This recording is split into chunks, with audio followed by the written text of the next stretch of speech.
One, go! Today's video, mag-unboxing tayo ng anong tawag dito? Shopee. Shopee.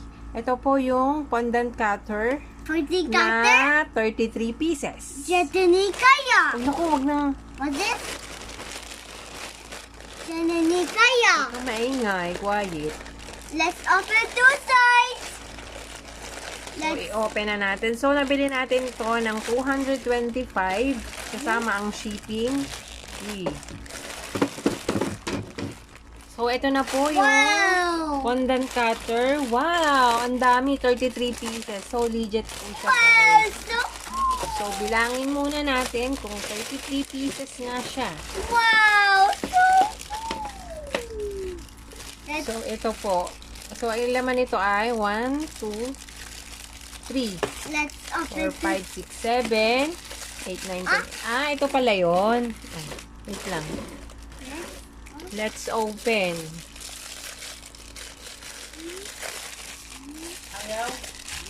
So, ito guys. Wow, ganito pala yun. So, ididiit mo. Pag magagawa tayo ng flowers mamaya. Mami. So, unboxing and review tayo. And then, mamaya gagawa tayo ng pastillas fondant. So, yung mga hindi pa nakapanood ng pastillas fondant tutorial, ilalagay ko po yung link sa baba. Pindutin nyo lang po. So, gagawa tayo mamaya ng fondant pastillas na flower. Ito ang gagamitin natin. So, titingnan natin kung legit nga. So, 3 peraso na ito. 4, 5, 6, 7, 8, 9, 10, 11, 12, 13, 14, 15, 16, 17, 18, 19, 20, 21, 22, 23, 24, 25, 26, 28, 29, 30, 31, 32. 32. Bakit kaya 32? Siguro may na ano. Ito pala, 33. Tama po. 33 pieces. Legit po siya. So, lalagay ko po kung gusto nyo po na makita yung Shopee link. Mag-comment lang po kayo and then ilalagay ko yung link. So, ang total po nito ay 225. Ang shipping niya ay, I'm not sure kung magkano. Ilalagay ko na lang po sa description kung magkano yung bili ko and then kung magkano yung shipping fee. Siguro depende sa lugar. Sa Las Piñas po yung address nila. Basta ilalagay ko po sa link. Kung gusto nyong malaman kung saan ko siya nabili. A link? Comment down below. So, ito po yung dahon. So, yung binuksan natin kanina ay pang flower. So, ito naman yung sa leaves. So, yan o. May pang ano siya. Nakatuwa naman. So, kala ng anak ko, laruan. Ako po. So, para siyang stamp. Bibi, baka masira po. So, yan. Bibi, masisira siya. Huwag mong pagkalaruan. So, buksan naman natin ito. Anong klaseng flower ito? Cutter. Baby leaves yan.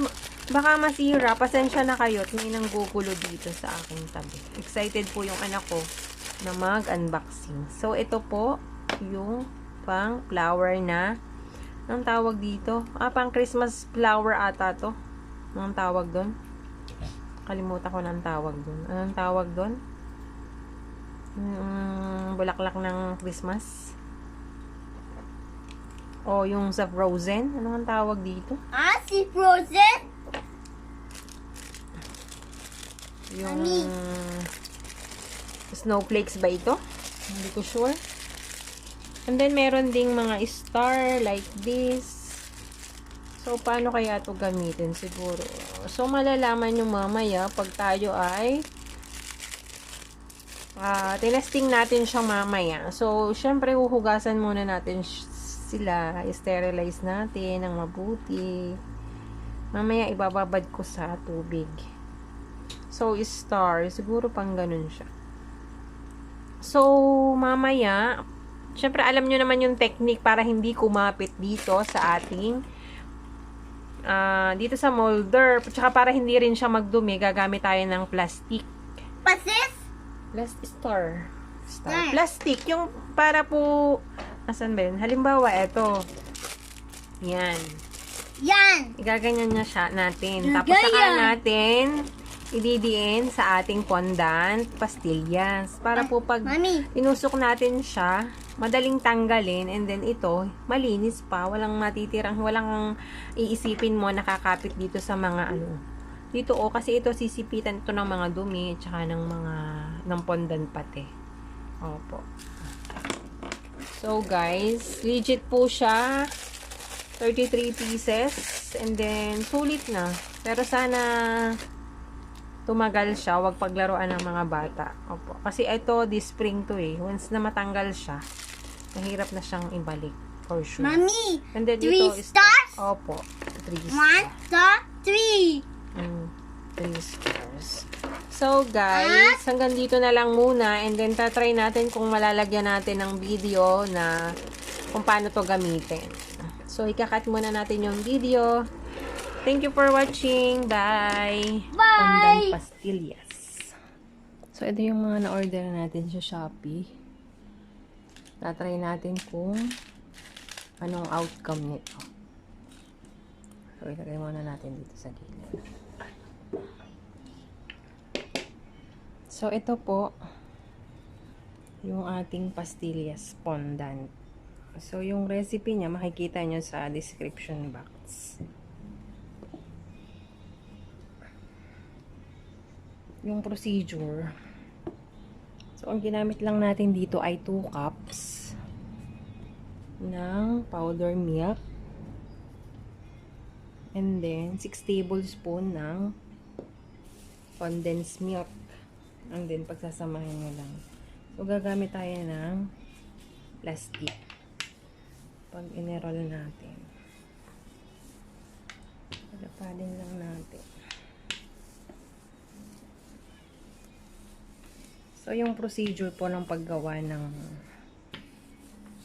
dough ng pastillas fondant. Andyan po sa link, sa description. Opo. Palapadin pa natin.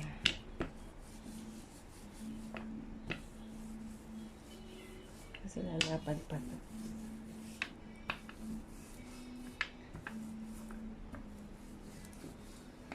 So, itatry natin yung dahon. Nasaan ba yung dahon? Ito. 1. Nabili natin sa Shopee. So, ito po ay 33 pieces. Nasaan pa yung ibang dahon?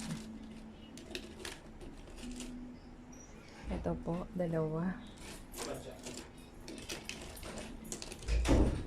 3. Try natin tong dahon.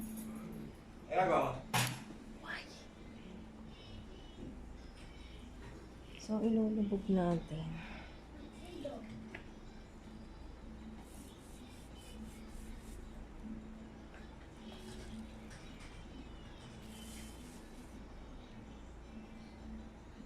Siguro kailangan makapal.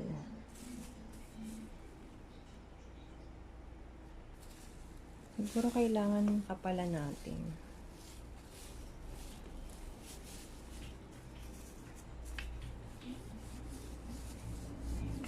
Try natin ang makapal.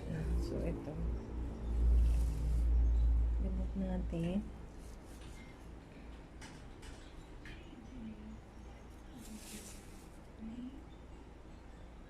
So, yan ang kalalabasan niya.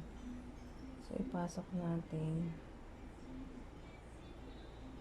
Try natin kung ano magiging picture. And then, lubog natin.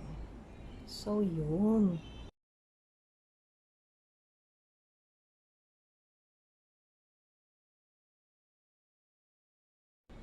So, first time natin gumamit kaya so, yun. Kailangan pala makapal. Tingnan natin. And then, siguro, idiin natin para kumapit yung design. And then, itulak natin pala. Yun. Ganda. Kapal niya, oh. Siguro pwedeng manipis lang. Try natin. Try natin.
Laso? A butterfly? A Opo. butterfly wings? Yun. It's a butterfly. And next, a big butterfly.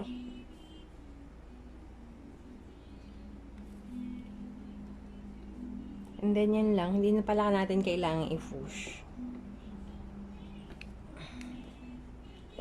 Idiin lang natin. Yan. So guys, may tubig-tubig pa kasi. Hindi ko pala to natuyo masyado.